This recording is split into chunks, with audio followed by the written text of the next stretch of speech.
Yes, good morning students and welcome to the today's science class. As you know that yesterday we studied about the chemical disease, vaccine, vaccination, such type of topics we discussed yesterday. Now today's first topic that is about the food preservation. Please look, food preservation means how can we manage our cooked food item or any other food item, then it can be used for longer time. That is known as the food preservation. Food material has a tendency to getting spoiled by microorganisms. Please try to understand. I explain something in Hindi also. Food material micro organism के द्वारा एक particular time के बाद उसका spoil होना, खराब होना शुरू हो जाता है. Once again I repeat, food material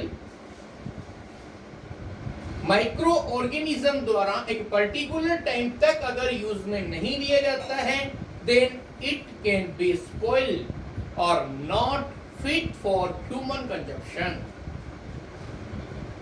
So therefore we need to preserve food in order to keep it fresh for longer time. मतलब कहने का क्या हुआ कि फूड प्रिजर्वेशन का मीन्स जो भी आपका फूड आइटम है वो बिना स्पॉइल हुए बहुत लंबे टाइम तक हम काम में ले सकते हैं. That's way is known as the food preservation. Spoiled food emit bad smell because of microorganism break down complex substance. So please try to understand what happened here. Food preservation means what is this? Preserve food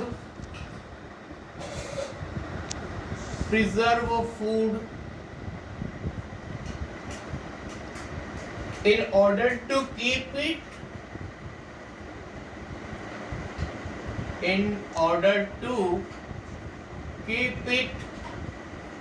fresh for a longer time.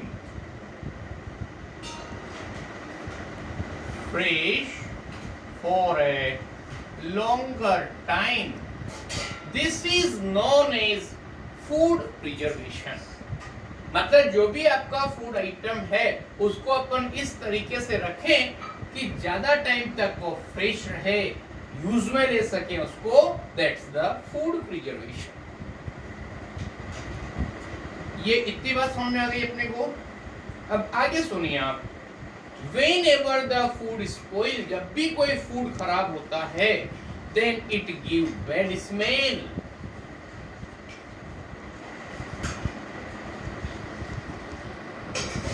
Spoiled food gives bad smell due to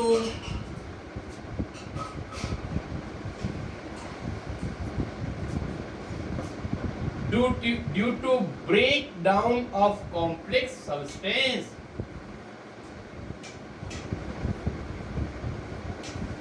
Breakdown of complex substance. मतलब ये बात clear हो गई कि जब भी कोई food spoil होता है तो उसके अंदर जो कॉम्प्लेक्स सब्सटेंस होते हैं वो सिंपल सब्सटेंस में डिकम्पोज होते हैं और such as protein into the amino acids. The acid produced by microorganism make the taste bad and gaseous byproduct change the texture of food. अगर कभी भी आपने इस बात को नोटिस किया हो तो जो भी फूड आइटम्स होते हैं, जितने भी फूड आइटम्स होते हैं, उनमें क्या क्या होता है सुनिए आप। First number, bad smell. Bad smell क्यों आएगी? Due to break down of the complex substance.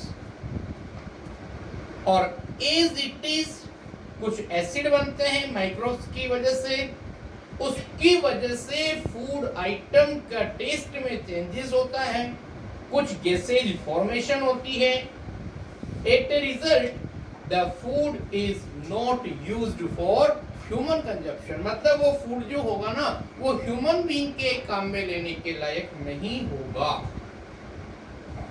Okay, this is about the food preservation and how food spoil. Now we want to know what are the methods for food preservation. देखना यहाँ पर कुछ बात कर रहे हैं हम। First one, methods of food preservation.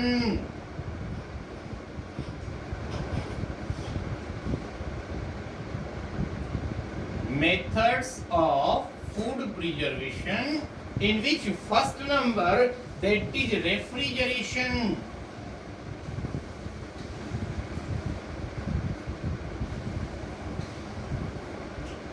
Refrigeration means, you know, in every house we have an electric device that we say refrigerator, or as the name show that refrigeration एक ऐसा प्रोसेस होता है जिसमें हम अपने फूड आइटम को cold environment में रखते हैं।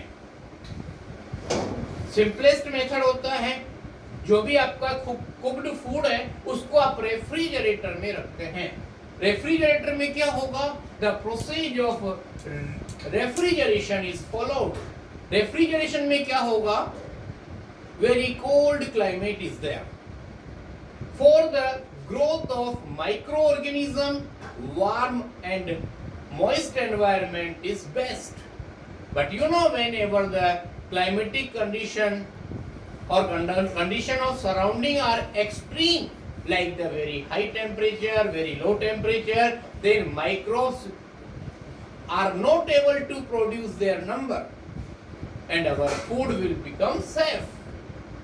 In Hindi language, please try to understand. जो भी आपका कुक फूड होता है उसको आप रेफ्रिजरेटर में रखते हैं। रेफ्रिजरेटर में रेफ्रिजरेशन की प्रोसेस होगी।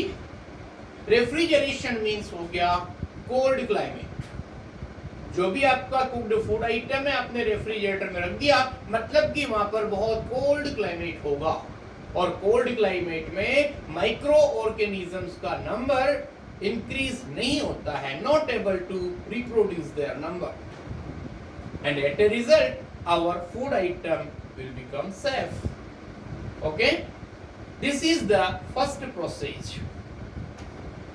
Second number, that is the by common salt. Common salt,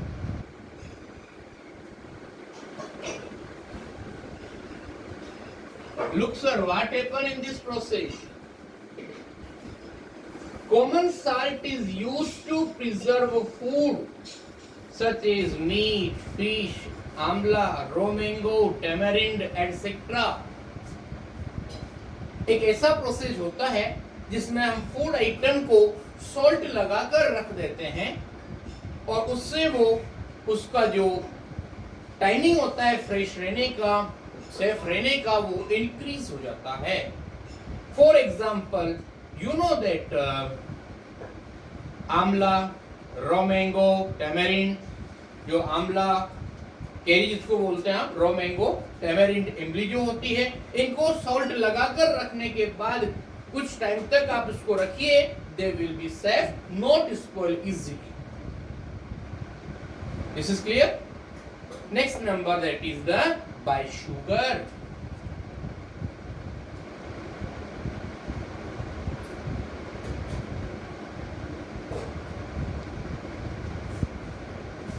Please look sir, what happened? How sugar is useful in the food preservation? Jams, jellies and squash are preserved by sugar. Sugar reduce the moisture content and inhibit the growth of bacteria which spoil the food. बहुत सारे food items होते हैं, jams है, jellies है, squash है, उनमें sugar add करने से मॉइस्चर कंटेंट मींस नमी कम हो जाती है, उससे बैक्टीरिया की ग्रोथ नहीं हो पाती है. At a result it can not able to spoil our food items. So this is about by sugar. दोबारा बता रहा हूं मैं, प्रिजर्वेशन बाय शुगर बता रहे हैं. कोई भी फूड आइटम है, उसके अंदर अगर आप शुगर मिक्स कर देते हैं in the liquid form like the jams, jellies and squash, तो उससे माइक्रोब्स की ग्रोथ, बैक्टीरिया की ग्रोथ नहीं हो पाएगी, क्योंकि ये मॉइस्चर को एब्जॉर्ब कर लेते हैं. Okay, next number that is the by oil and vinegar. Fourth number process, that is by oil and vinegar.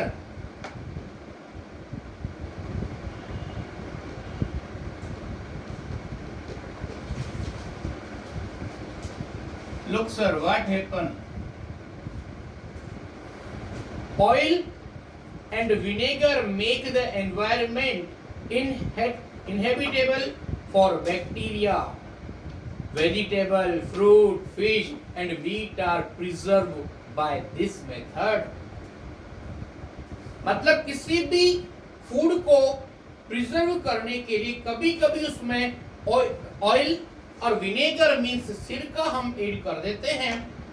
उसकी वजह से microorganisms like the bacteria are unable to grow. For example, vegetables, fruit, fish, meat are preserved by this method. कितने सारे ऐसे food items होते हैं जिनको हम पिकल्स और अचार बना करके सेफ रखते हैं, उसमें यही प्रोसेस काम करता है. हल्का सा विनेगर हम डाल देते हैं, सिरका, ऑयल मिक्स कर देते हैं. सो इन दिस मैनर, और पूरा टॉप लेवल तक वेजिटेबल ऑयल फिल अप कर देते हैं. There is no moisture, no water content, means our food will be safe. And the next number, that is about the boiling. Please look sir, what happened? As you know, boiling means a temperature on which any liquid start to boil. Boiling food item kill the microbe present in them. Example, milk and water. You know, we purchase milk from the milkman or anywhere. Only first one that we want to start to boil it. You know why? Because up to the boiling point, when milk start to boil or water start to boil, that kill all the harmful microorganisms. Okay? Now in this way, the complete fifth process or method of food preservation, that is the boiling. Okay, now next one, that is the pasteurization. Okay, that is the pasteurization. Please be careful.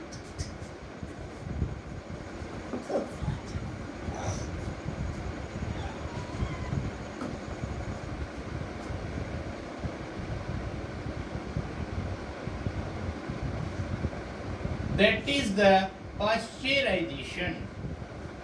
You heard the one scientist named Louis Pasteur. This process is discovered by scientist named Louis Pasteur. What happened now? It is a method of preserving milk. Milk को preserve करने का जो process होता है उसको बोलते हैं pasteurisation. और ये प्रोसेस मिल्क को सेफ रखने के लिए काम में लिया जाता है. और please remember, it is discovered by one scientist named Louis Pasteur. Now try to understand what happened in this process.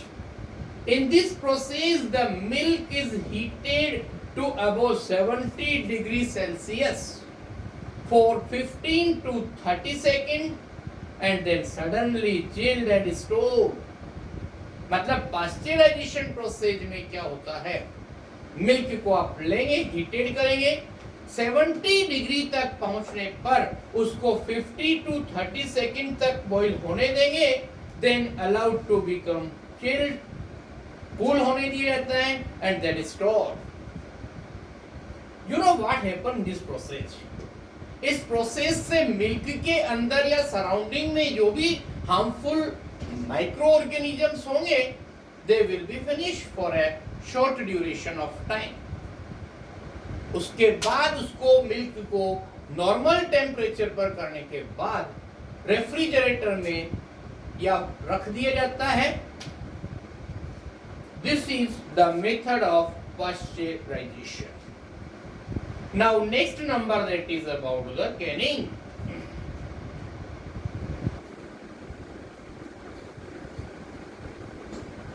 Canning, please try to understand. Cooked and sterilized food is canned in airtight container. For example, jams, vegetables, fishes, etc. You know term can means. Can means होता है कुछ food item होते हैं जो डिब्बे के अंदर pack होकर के आते हैं और उसमें लिखा होता है use it after opening before 1 year और 6 मंथ. मतलब जो भी कुक्ड फूड होता है उसको केन के अंदर, डिब्बे के अंदर सेटअप किया जाता है, पैक किया जाता है, लेकिन 2 कंडीशन होती हैं. फर्स्ट नंबर, आपका जो कंटेनर है वो स्टरलाइज्ड होना चाहिए और उसके बाद वैक्यूम बना करके फूड आइटम को उसमें पैक कर दिया जाए. You know vacuum means a place where there is no air, that is the vacuum. मतलब कोई भी फूड आइटम कैन में पैक कर रहे हैं, फर्स्ट वो स्टरलाइज्ड होगा और एयर की एब्सेंस में हम उसको एयर टाइट करके पैक करेंगे, then it is supply to the market. लेकिन उसमें एक बात ध्यान रखनी है, after opening use it as early as possible before it is spoil. मतलब खराब होने से पहले उसको मतलब जितना जल्दी हो सके कंज्यूम कर लिया जाए. और last one that is the chemical preservatives.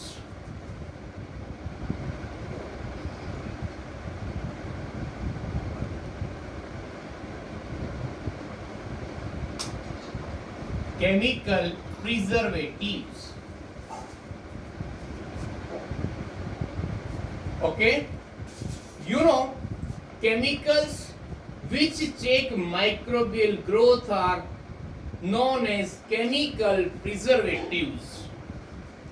Please try to understand. कुछ ऐसे केमिकल्स होते हैं जो माइक्रोब की ग्रोथ को चेक करने का काम करते हैं और कंट्रोल करने का काम करते हैं, उनको बोलते हैं हम केमिकल प्रिजर्वेटिव्स. और वो केमिकल्स एंटीऑक्सीडेंट का काम करते हैं. You know antioxidant means remove oxygen from the food. If no oxygen means no microorganism. Commonly used in pickles, squash, ketchup, इन सब के अंदर कुछ केमिकल्स डाल दिए जाते हैं. उसके कुछ एग्जाम्पल बता रहे हैं हम आपको, that is sodium benzoate, sodium metabisulphite. These are the 2 examples which are mostly used as chemical preservatives. Once again, I want to repeat, 2 commonly used chemicals as a preservatives are sodium benzoate and sodium metabisulfate. In this manner, our food preservation process is complete here, and remaining matter we complete tomorrow. Thank you very much.